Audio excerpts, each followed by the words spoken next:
పరమందు సింహాసనాసీనుడైన దేవాది దేవునికి నా హృదయపూర్వక వందనములు, స్తుతులు, స్తోత్రములు సమర్పించుకుంటున్నాను.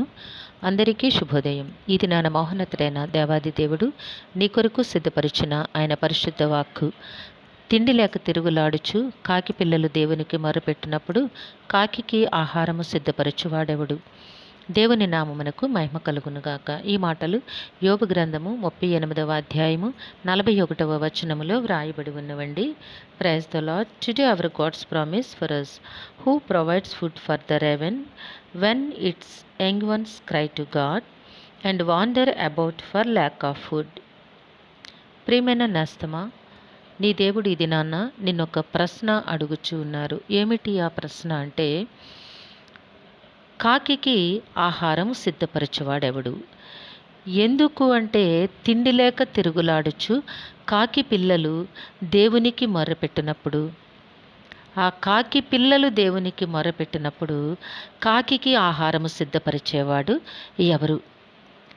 తల్లి కాకి పట్టుకుని వెళ్ళి పిల్లకి నోటిలో భోజనము పెట్టాలి. కాకి పిల్లలు ఆ గూడులో కూర్చొని అరుస్తూ ఉంటాయి. కాకికి ఆహారము దొరికితేనేగా పిల్లలకి పెడుతోంది. అయితే ఆ కాకికి ఆహారము సిద్ధపరిచేవాడు ఎవరు అని దేవుడు ప్రశ్నిస్తూ ఉన్నారు. నువ్వు చెప్పగలవేమో, ఎందుకంటే దేవా, నేను ప్రతిరోజు భోజనం చేసేటప్పుడు ఒక ముద్ద అన్నము నా ఇంటి ముంగిట గోడ మీద పెడతాను. నేను తినే ప్రతి పదార్థంలో కొంచెం నేను కాకులకు పెడుతూ ఉంటాను అని నీవు చెప్పగలవేమో. కానీ నీవు పెట్టే భోజనము ఎన్ని కాకులకు ఆహారముగా సరిపడుతోంది? ఇది నాన్న మహోన్నతుడైన దేవాది దేవుడు నీకు ఈ వాక్కును ఎందుకు ప్రకటన చేస్తూ ఉన్నారు అంటే, లూకాసు వార్త 12వ అధ్యాయము 24వ వచనములో గనక చూచినట్లయితే, కాకుల సంగతి విచారించి చూడుడి, అవి విత్తవు కోయవు, వాటికి గరిసె లేదు, కొట్టు లేదు, అయినను దేవుడు వాటిని పోషించుచున్నాడు. మీరు పక్షుల కంటే ఎంతో శ్రేష్ఠులు. దేవుని నామమునకు మహిమ కలుగునుగాక. చూడండి నేస్తమా, నీవు చింతతో కృంగిపోతూ ఉన్నావా? నీ కుటుంబ అవసరతలు తీర్చలేక, కుటుంబ యజమానిగా బాధ్యతను మోస్తూ నీవు చింతను అనుభవిస్తూ ఉన్నావా? నీ దేవాది దేవుని యొక్క సంకల్పమును నీవు మరచిపోయి వేదన చెందుతున్నావా నేస్తమా? కాకుల సంగతి నిన్ను విచారించమని నీ దేవుడు నీకు బోధిస్తూ ఉన్నారు. అవి విత్తవు కోయవు, వాటికి గరిసె లేదు, కొట్టు లేదు, అవేమీ సమకూర్చుకొనట్లా, అవేమీ దాచుకోవడం లేదు. కానీ ప్రతి కాలమందు కూడా దేవాది దేవుడు వాటిని ఎంతో సమృద్ధిగా పోషిస్తూ ఉన్నారు. అయినను దేవుడు వాటిని పోషించుచున్నాడు. మీరు పక్షుల కంటే ఎంతో శ్రేష్ఠులు. దేవుని నామమునకు మహిమ కలుగునుగాక.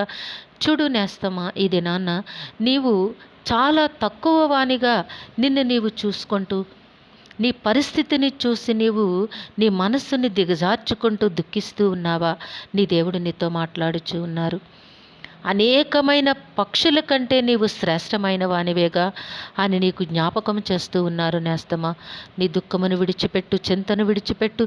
ఎందుకంటే సమయానుకూలముగా నీకు సమస్తమును సిద్ధపరిచే నీ సృష్టికర్త అయిన దేవుడు నీ పక్షమందున్నారు. కాకులకు ఆహారము పెట్టుచున్న దేవుడు నీకు ఆహారము పెట్టనా అని నిన్ను ప్రశ్నిస్తూ ఉన్నారు నేస్తమా. కాబట్టి దేవుని వైపు చూడు. దేవుడు నీ ప్రతి అవసరములో కూడా ఆయన ఆకాశపు వాకిండ్లను విప్పి ఆయన మహిమలో నుంచి నీకు అవసరమైన ప్రతి ఈవిని అనుగ్రహించి నిన్ను తప్పక దీవించి తన కృపలోనే నిన్ను నడిపిస్తారు. దేవుడు దీవించునుగాక. ఆమెన్. ప్రార్థన చేసుకుందాము. సింహాసనాసీనుడైన దేవా, మీ ఘనమైన నామమునకు వందనములు. మీ బిడ్డకి మీరు ఇచ్చిన వాక్కును బట్టి స్తుతులు సమర్పించుకుంటున్నాం రాజా. మీ బిడ్డ ఎంతో దుఃఖములోను వేదనలోను ఉండి కృంగిపోతూ ఉండగానైనా ఎంతటి సంతోషకరమైన శుభవర్తమానమును వినిపించారు దేవా. మీ వందనములు తండ్రి. నాయన, మీ బిడ్డ జీవితంలోను కుటుంబంలోను కూడా ఉన్నతమైన ఆశీర్వాదములు అనుగ్రహించమని మీ కాళ్ళు పట్టి వేడుకొనిచున్నాము తండ్రి. చింతల నుండి, ఇబ్బందుల నుంచి నాయన, ప్రతి విధమైన సమస్య నుంచి నాయన మీ బిడ్డను విడిపించమని మీ కాళ్ళు పట్టి ప్రాధేయపడుచున్నాను రాజా. ఈ దినము పుట్టినరోజు వివాహ దినమోత్సవములు జరుపుకొంచున్న బిడ్డలందరికీ మీ ఆశీస్సులు అనుగ్రహించండి, దీర్ఘాయుష్ను అనుగ్రహించి కాపాడమని ఈ ప్రార్థన మా రక్షకుడును మీ ప్రియ కుమారుడైన యేసుక్రీస్తు నామం పేరటడిగి వేడుకొనుచున్నాము తండ్రి. ఆమెన్. సర్వకృపానిధి యగు దేవుడు మీ కుటుంబ జీవితంలో ఉన్నతమైన ఆశీర్వాదములు అనుగ్రహించి మిమ్మును ఆయన నామ మహిమ కొరకు జీవింపచేయునుగాక. Amen, amen, amen.